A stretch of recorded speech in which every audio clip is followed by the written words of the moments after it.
Kemudian kita lanjutkan pada ayat berikutnya. Ayat 153. إِذْ تُصْعِدُونَ وَلَا تَلْوُونَ عَلَى أَحَدٍ.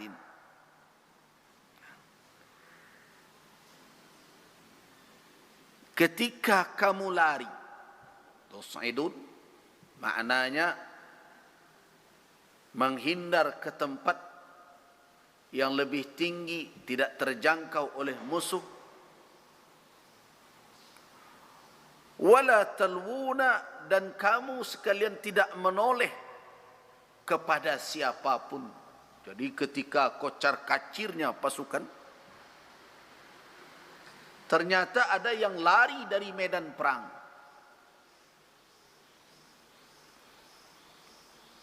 Ya. War rasulu yad'ukum fi ukhrakum.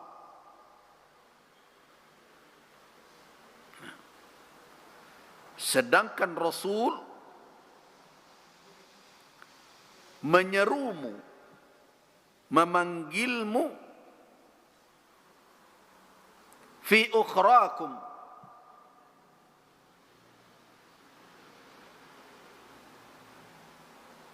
di antara kawan-kawan kamu yang lain yang masih bertahan bersama Rasulullah.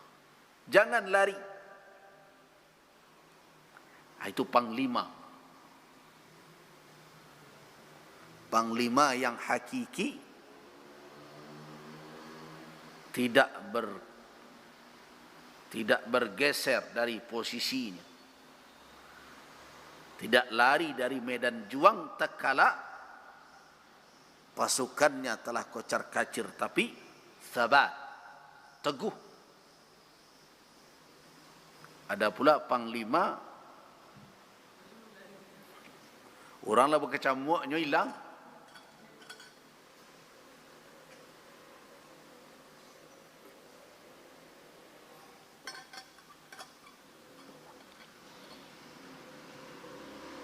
Rasulullah menyeru kamu yang lari menghindar mencari tempat selamat. Tus'idun, makna sa'id adalah mendaki ke tempat yang tinggi. Di antara kamu tatkala, ingat tatkala kamu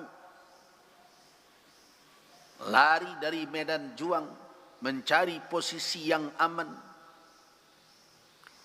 bahkan tidak menoleh kepada siapapun, sedangkan Rasul menyeru kamu, memanggil kamu sekalian, beliau berada di tengah-tengah sebagian dari kamu, sekelompok kecil yang masih bertahan teguh. Saya pernah ceritakan ketika berkecamuk serangan kaum musyrikin Makkah, serangan balik yang dilakukan oleh pasukan berkuda di bawah pimpinan Khalid ibn al-Walid dan Ikrimah bin Abi Jahal. Rasulullah ketika itu hanya dikelilingi oleh 9 orang sahabat saja. Yang lain terpencar-pencar. 9 orang itu, 2 dari kalangan muhajirin, yaitu Sa'ad bin Abi Waqqas dan Abu Talha. 7 dari kalangan Ansar. Hanya itu yang berada di sekitar Nabi. Nah, gelombang serangan tertuju kepada Rasul. Itu setelah apa? Setelah gugurnya Mus'ab bin Umair yang dikira oleh Ibnu Qami'ah, atau ada yang mengatakan Ibnu Quma'ah, salah seorang pasukan musyrik, kaum musyrikin, mengira bahwa Mus'ab adalah Rasulullah, sehingga dia berteriak, qataltu Muhammad, saya telah membunuh Muhammad. Down, runtuh mental pasukan kaum muslimin mendengar.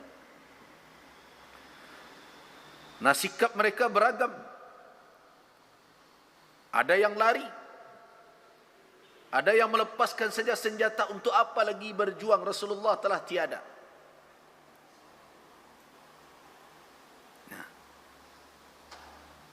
Tapi ada yang bangkit. Kalau memang Rasul telah tiada, beliau gugur dalam menjalankan tugas beliau, kenapa kita berhenti? Kenapa kita tidak tempuh pula jalan beliau? Ini ada yang pasukan berani mati. Di antaranya adalah paman dari Anas ibn Malik. Malah dia ingin menyusul Rasulullah kalau memang Rasulullah telah syahid. Nah, 9 orang inilah yang berada di sekeliling Rasulullah. 7 dari kalangan Ansar berguguran satu persatu menahan gempuran balik dari pasukan Quraisy. Akhirnya tinggal 2 orang dari kalangan Muhajirin tadi, yaitu Sa'ad dan Abu Talha radhiyallahu anhuma.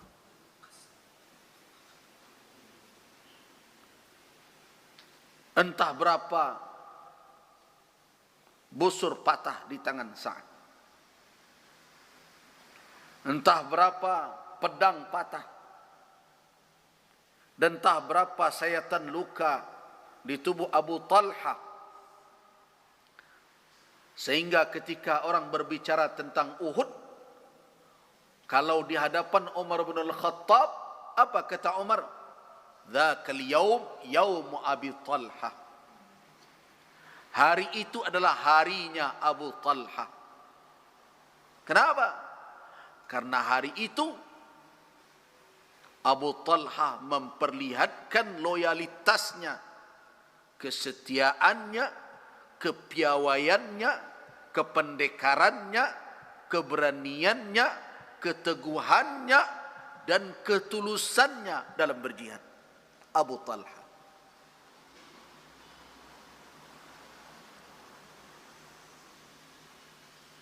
Nah. Rasulullah menyeru.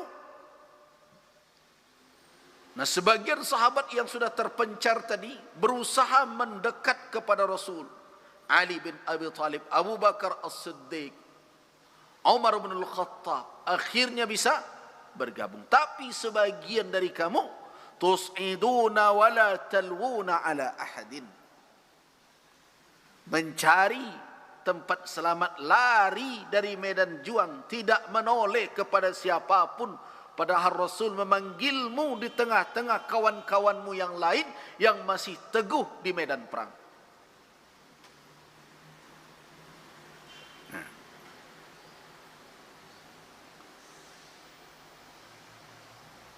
Apa yang diperoleh oleh orang-orang yang lari itu?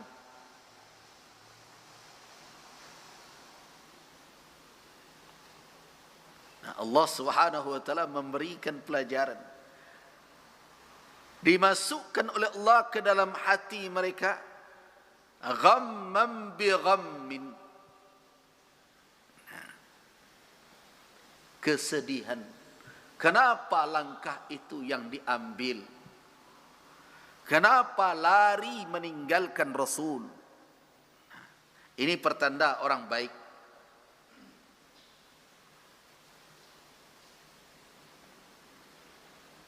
Jadi kalau mau melihat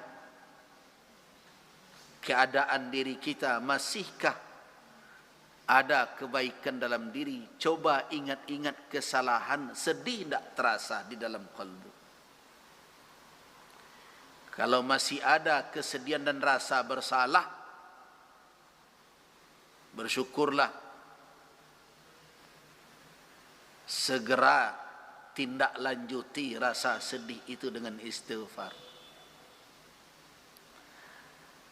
Yang malang itu adalah orang yang telah berbuat kemaksiatan tapi bangga dengan kemaksiatan. Tidak pernah merasa bersalah sedikit pun. Bahkan menantang orang lain pula yang mengingatkan kesalahannya. Orang yang seperti ini musirrun namanya. Dan orang yang seperti itu jauh dari taubat.